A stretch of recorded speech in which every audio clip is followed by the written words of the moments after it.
Hello guys, welcome back to my channel Bindu Vlogs.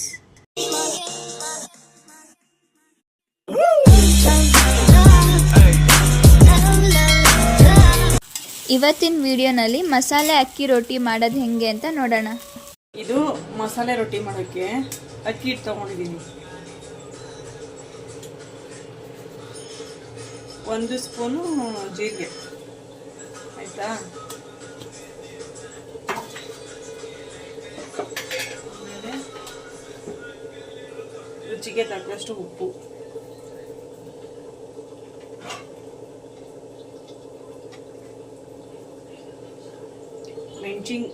ಮೆಣಸಿನ್ಕಾಯಿ ಸಣ್ಣ ಸಣ್ಣ ಕಟ್ ಮಾಡ್ಕೊಂಡಿರೋದು, ಈರುಳ್ಳಿ,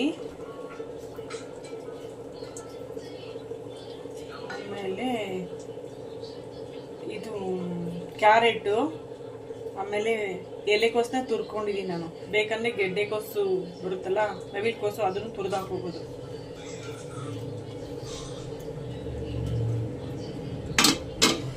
ನೆಕ್ಸ್ಟು ಸ್ವಲ್ಪ ಕರಿಬೇವು ಸಣ್ಣ ಸಣ್ಣ ಕಟ್ ಮಾಡಿ ಇಟ್ಕೊಂಡಿದ್ದೀನಿ. ಮೆಂತ್ಯ ಸೊಪ್ಪು ಮತ್ತು ಸಬ್ಬಕ್ಕಿ ಸೊಪ್ಪು ಕಟ್ ಮಾಡಿದ್ದೀನಿ ಸಣ್ಣ ಸಣ್ಣಕ್ಕೆ.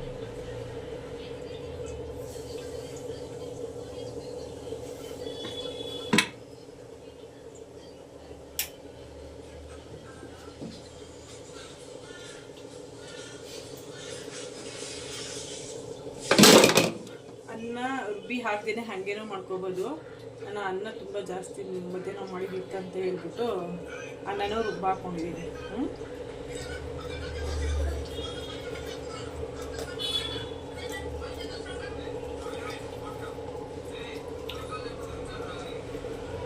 ಅನ್ನ ಹಾಕಿದ್ರೆ ಸ್ವಲ್ಪ ಸಾಫ್ಟ್ ಆಗಿಬಿಡುತ್ತೆ.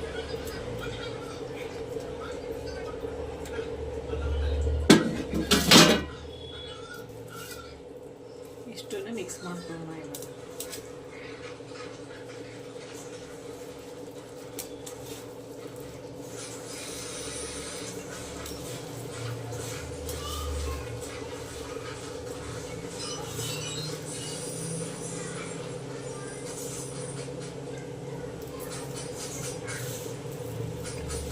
ಮಕ್ಕಳುಗಳು ಸೊಪ್ಪು ತರಕಾರಿ ತಿನ್ನಲ್ವಲ್ಲ, ಹಿಂಗೆ ಮಾಡಿಕೊಟ್ರೆ ಚೆನ್ನಾಗಿರುತ್ತೆ, ತಿಂತಾರೆ.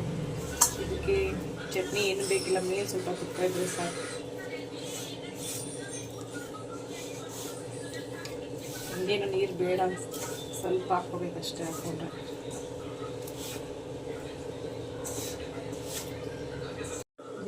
ಇದು ಬಿಸಿನೀರು ಕಾಯಿಸಿ ಇಟ್ಕೊಂಡಿದ್ದೀನಿ. ಸ್ವಲ್ಪ ಬಿಸಿನೀರು ಹಾಕೋಣ.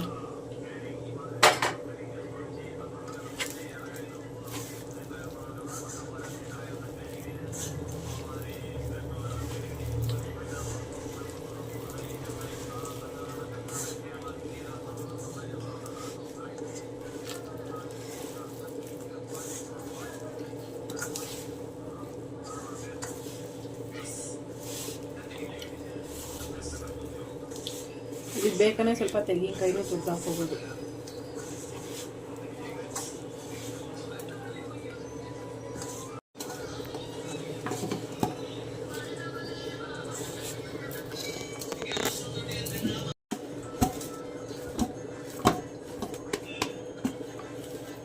ಇವಾಗ ಹಿಟ್ಟು ಕಲಸಿ ರೆಡಿ ಆಗಿದೆ.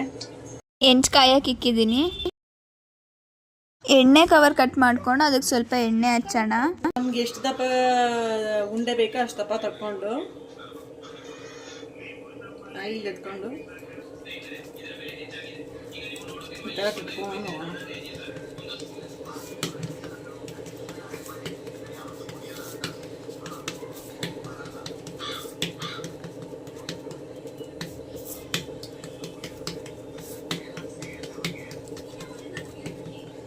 ಎಷ್ಟು ಇಡ್ಲಿಕ್ಕೆ ಬೇಕಾದ್ರೂ ತಡ್ಕೋಬೋದು.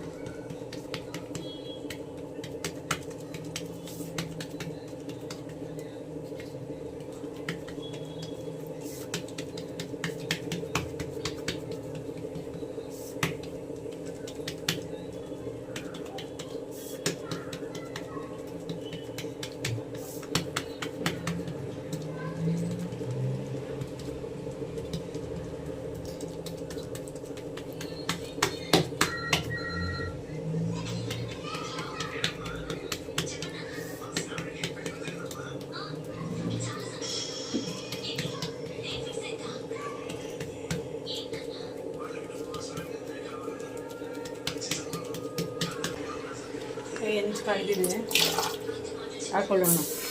ಇದು ಸ್ವಲ್ಪನೂ ಕಟ್ಟಾಗಲ್ಲ, ಹಂಗೆ ಬರುತ್ತೆ.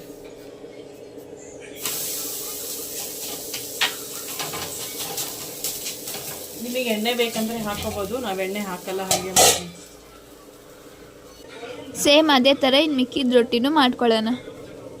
ಸ್ಟವ್ ಮೇಲಿರೋ ರೊಟ್ಟಿ ಬೇಯೋ ಅಷ್ಟರಲ್ಲಿ ಇನ್ನೊಂದು ರೊಟ್ಟಿ ತಟ್ಟಿಟ್ಕೊಳ್ಳೋಣ.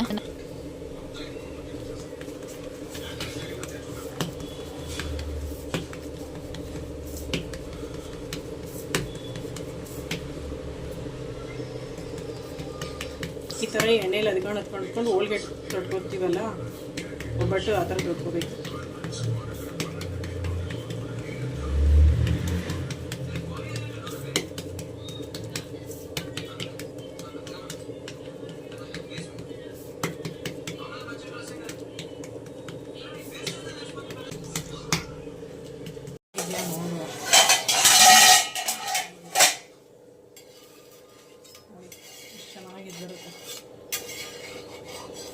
ಇನ್ನೊಂದು ಸೈಡ್ ರೊಟ್ಟಿನ ಬೇಯಿಸ್ಕೊಳ್ಳೋಣ.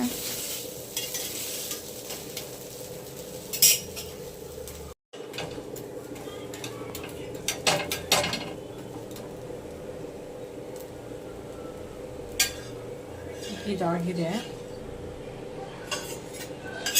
ಎತ್ಕೊಳ್ಳೋಣ. ಸೇಮ್ ಇವಾಗ ಇನ್ನೊಂದು ಹಂಗೆ ಮಾಡ್ಕೊಳ್ಳೋಣ, ಹಂಗೆ ಹಾಕೊಳ್ಳೋಣ. ನೋಡಿ, ಒಂದು ಸ್ವಲ್ಪನೂ ಬ್ರೇಕ್ ಕಟ್ಟಾಗಿಲ್ಲ, ಎಷ್ಟು ಚೆನ್ನಾಗಿ ಬರ್ತಾ ಇದೆ.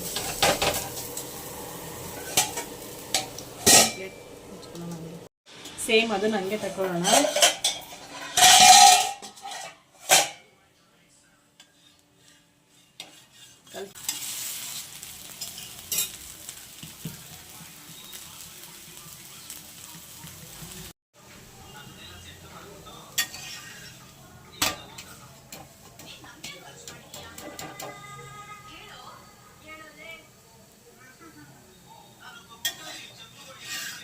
ರೊಟ್ಟಿ ರೆಡಿ.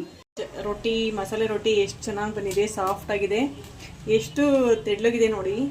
ಹಿಂಗೆ ಮಡ್ಚಿದ್ರೆ ಎಷ್ಟು ಸಾಫ್ಟ್ ಇದೆ ನೋಡಿ, ಎಲ್ಲೂ ಗಟ್ಟಿ ಇಲ್ಲ. ಬಿಸಿ ಬಿಸಿ ಇದನ್ನ ಬರೀ ತುಪ್ಪ ಹಾಕೊಂಡು ಹಂಗೆ ತಿನ್ಬೋದು, ಏನು ಚಟ್ನಿ ಮಾಡೋಕ್ಕಾಗಲ್ಲ. ಅಂದರೆ ಎಮರ್ಜೆನ್ಸಿಗೆ ಹಿಂಗೆ ಮಾಡ್ಕೊಂಡು ತಿನ್ಬೋದು. ನಾನು ಇದ್ರ ಜೊತೆ ಈರುಳ್ಳಿ ಚಟ್ನಿ ಮಾಡಿದ್ದೀನಿ. ಇದಕ್ಕೆ ಕುಂಬಳಕಾಯಿ ಚಟ್ನಿ ಮತ್ತು ತೆಂಗಿನಕಾಯಿ ಚಟ್ನಿ ತುಂಬ ಚೆನ್ನಾಗಿದೆ. ಕುಂಬಳಕಾಯಿ ಪಲ್ಯ ಮತ್ತು ತೆಂಗಿನಕಾಯಿ ಚಟ್ನಿ ತುಂಬ ಚೆನ್ನಾಗಿರುತ್ತೆ. ಎಣ್ಗಾಯಿ ಮಾಡ್ಕೋಬೋದು, ಚೆನ್ನಾಗಿರುತ್ತೆ. ಮನೇಲಿ ಮಾಡ್ಕೊಂಡು ತಿನ್ಕೊಂಡು ಹೆಂಗೆ ಬಂತು ಅಂತ ಕಮೆಂಟ್ ಮಾಡಿ. ಹೆಂಗಿದೆ ರೊಟ್ಟಿ?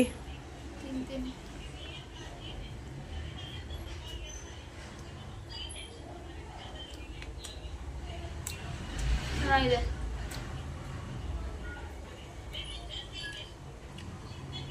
ನಾನು ಯೂಶಲ್ ಆಗಿ ಇದನ್ನು ಚಟ್ನಿ ಜೊತೆ ತಿನ್ನಲ್ಲ, ತುಪ್ಪ ಜೊತೆ ತಿಂತೀನಿ.